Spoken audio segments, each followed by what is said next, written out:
Welcome back to Geoscope. China just made a $200 billion play off the books. While Washington accuses Beijing of currency games, China is quietly dumping US dollars and stockpiling gold at levels not seen since World War II. Analysts suspect its real stash could be 10 times larger than reported. And here's the kicker.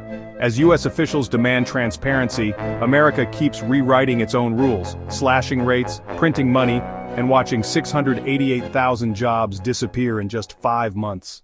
This isn't just another trade spat. Beneath the headlines, the tectonic plates of the global financial order are shifting. What we're witnessing looks less like a disagreement and more like the opening moves of a global financial reset. The very foundations of the system built around the US dollar are being challenged in ways we haven't seen for generations. In May 2025, the US Treasury again stopped short of branding China a currency manipulator, but scolded Beijing for its persistent lack of transparency.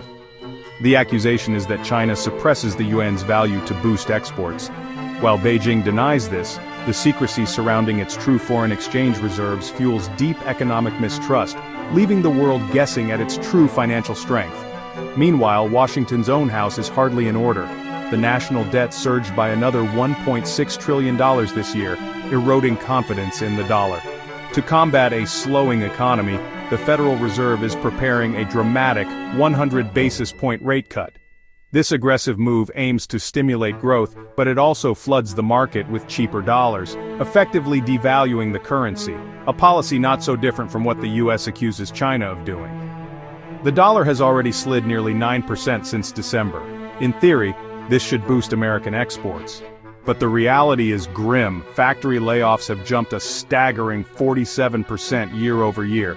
This paradox suggests the problems run deeper than currency rates, pointing to fractured supply chains and a fundamental weakness that a cheaper dollar alone can't fix.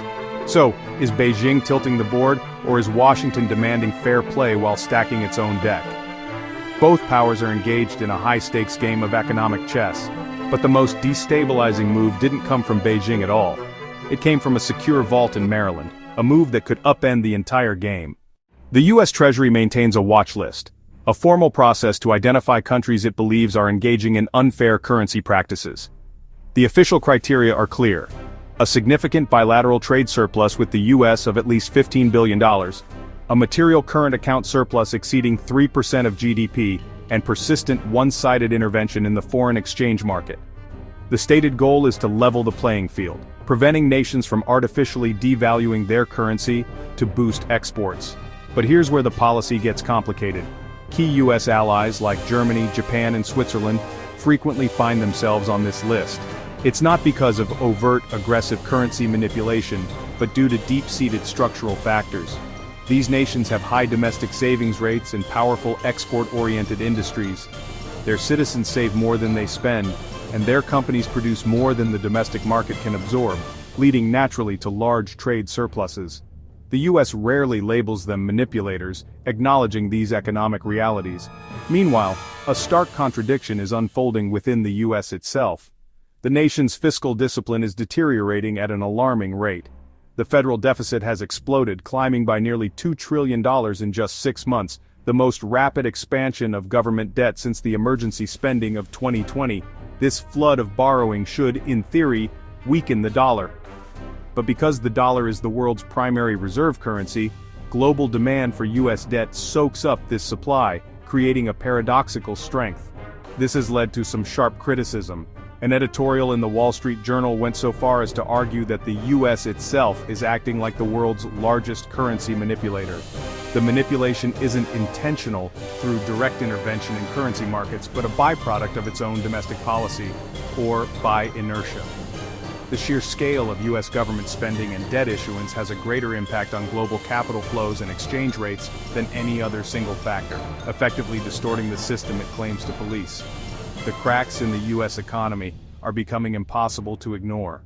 On the surface, news that the trade gap narrowed by a record $76 billion in April might sound positive, but this wasn't driven by a surge in American exports. Instead, it was caused by a staggering 16% collapse in imports, a clear signal that domestic demand is drying up. This points not to a competitive resurgence but to a potential recession. Further evidence comes from the manufacturing sector. The closely watched ISM Manufacturing Index has remained below the critical 50-point threshold for nearly a year, indicating a prolonged contraction in industrial activity. This isn't just a number, it represents shuttered factory lines and lost jobs. The core issue is competitiveness. Even with a dollar that has weakened against some currencies, fundamental cost disadvantages persist. Take steel, a foundational industrial product. A ton of US-produced steel costs around $958, while the same ton from China costs just $600. This vast price difference highlights a structural problem that currency fluctuations alone cannot solve. While Washington pressures others to strengthen their currencies, the tactic looks less like a coherent strategy and more like a desperate band-aid for its own reshoring delays. The goal is to make American exports cheaper, but it's a temporary fix for a deep-seated structural problem, a sign of weakening economic leverage on the world stage. Meanwhile, China isn't waiting, it's quietly executing its own long-term plan. The People's Bank of China is on an unprecedented buying spree, officially adding another 60,000 ounces of gold in May alone. This marks the 7th consecutive month of accumulation, a relentless pace, signaling a profound shift in its reserve policy. Officially, Beijing reports holding 73.8 million ounces, but this is widely considered a dramatic understatement. By analyzing shipment data, analysts estimate Beijing could be underreporting its true holdings by up to 70%.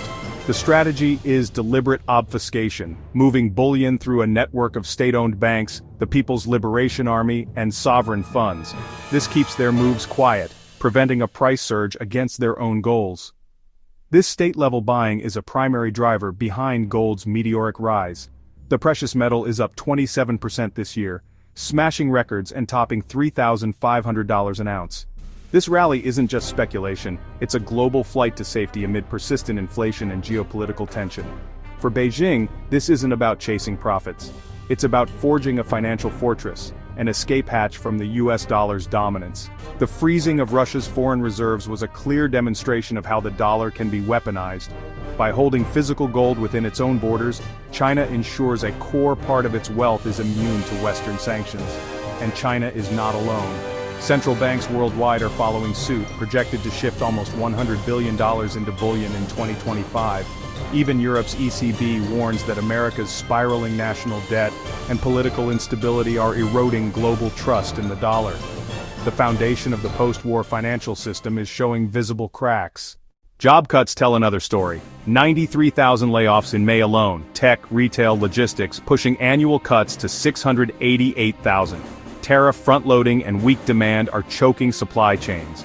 Reshoring plans are stalling as costs spike. Example, auto supplier Marelli furloughed 2,000 US workers after parts from abroad dried up.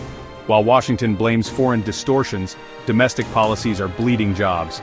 Since Trump's tariff rollback to 30% in April, Beijing has quietly spread its reserves through provincial banks and military-linked channels. Official FX holdings dipped by $40 billion in Q2, but gold soared 20%. China isn't sprinting to dominate, it's decoupling, one quiet subtraction at a time. Even as the Treasury talks tough, it avoided the manipulator label, because naming names could trigger sanctions and crush trade talks. Germany, Japan, and Ireland have already pushed back against US watch lists, citing IMF guidance that Washington itself rarely follows. What's next? China isn't just bending US currency rules, it's drawing a new map of global money gram by gram. Central banks and sovereign funds are reallocating out of treasuries into anything America can't freeze. If Beijing is hiding billions in off-ledger gold and US allies are defying Treasury edicts, what happens when the next trade shock hits? Drop your thoughts in the comments. Who's steering this reset, Washington or Beijing? And if gold is China's firewall, what happens when the US lights the next match? Don't forget to like, subscribe, and check out our next deep dive on the forces reshaping global finance.